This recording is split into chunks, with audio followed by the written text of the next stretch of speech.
তা বন্ধুরা বলেন তো এটা কোন জায়গা? আর এই যে পাশাপাশি দুটো মন্দির দেখতে পাচ্ছেন, দারুণ মন্দির দুটো। একটা হলো মা কালীর মন্দির আর একটা পাশে আছে ভোলে বাবার মন্দির। তা জায়গাটা আপনাদের কি চেনা চেনা লাগছে বন্ধুরা? তো অবশ্যই লাইক কমেন্ট করে জানাবেন।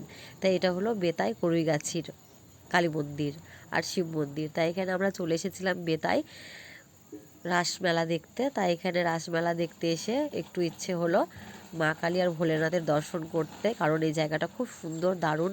তা চলে আসলাম আমি, আমার মা আর ছেলে আর বান্ধবী। তা আমি বিশাখা বান্ধবীকে বলেছিলাম, সে তো আসেনি। যাই হোক, পার্লারে তার কাজ ছিল, যার জন্য এই বান্ধবীকে বললাম। কণিকা বান্ধবী চলে আসলো রাসের মেলা দেখতে। তাই এসে মায়ের দর্শন করলাম। মায়ের মুখটা খুব দারুণ লাগছিল, আমার তো খুব ভালো লেগেছে। মায়ের কাছ থেকে যেতে ইচ্ছে করছিল না। আর মায়ের মন্দিরের চারিদিকটা এত দারুণ আর খুব সুন্দর লেগেছে, বাইরের দিকটাও খুব সুন্দর। তা বন্ধুরা দেখতেই পাচ্ছেন আপনারা, তা ভিডিওটা পুরোটাই বানিয়েছি আমরা চারিদিকটা। এদিকে ভোলেনাথ, মা কালীর পাশেই ভোলেনাথ আছে। তা চারিদিকটা দেখেন কত সুন্দর। এখানে সুন্দর যতটা জায়গা, ভয়ানকও ততটা জায়গা। তা এই জায়গাটা শুনেছি খুব ভয়ঙ্কর আর কি।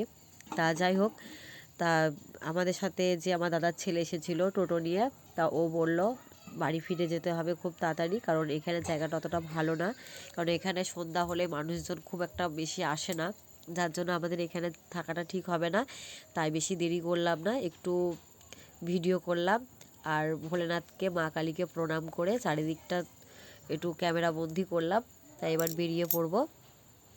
তো খুব সুন্দর। এখানে আসলে মানে যেই আসুক না কেন তার যেতে ইচ্ছা করবে না। জানি না কারো ইচ্ছা করে কিনা, কিন্তু আমাদের তো ইচ্ছাই করছিল না।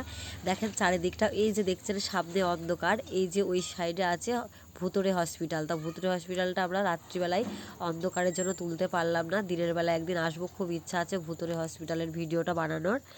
তা যাই হোক, এখানে আর বেশি দেরি করছি না, আমরা বেরিয়ে পড়বো। তা ইচ্ছা ছিল ভুতুড়ে হসপিটাল দেখার। তা দিনের বেলা হলে ভালোভাবে দেখা হতো, রাতের অন্ধকারে হালকা যা দেখলাম। তা চলে আসলাম রাসের মেলায়। এখানে শ্রীকৃষ্ণ দেখতেই পাচ্ছেন কদম গাছে বসে আছে। তা খুব সুন্দর লাগলো এসে, ছোট্ট একটা মেলা। তা মেলাতে প্রচুর দেখলাম লোকজন, খুব ভালো লাগলো। যাই হোক, বেতায় এই মেলাটা হয়, রাসমেলা। তা বন্ধুরা আপনাদের যদি ইচ্ছা হয় রাসমেলা দেখতে অবশ্যই চলে যাবেন। তা এখানে যাই হোক ক্যামেরা বন্দি করে ফেললাম ছোট্ট মেলাটার। এদিকে ডান্স হচ্ছে। তা প্রচুর লোকজন, বেশ খাবারের দোকানও বসেছে। তা এখানে আমরা কিছু খাবার খেয়ে নিলাম। তা এরপরে বাড়ি ফিরতে হবে। তা বৌমাদের সাথে যেহেতু এসেছি, এটা বৌমাদের বাবার বাড়ির পাড়া, তাই বৌমার সাথে চলে আসলাম আমরা। এখানে এই মেলাটা এর আগে কখনো দেখিনি, এই প্রথম আসলাম। তো বন্ধুরা অবশ্যই জানাবেন, মেলাটা ছোট্ট হলেও খুব বেশ ভালোই লাগলো মেলাটা। তা এখানকার মানুষের খুবই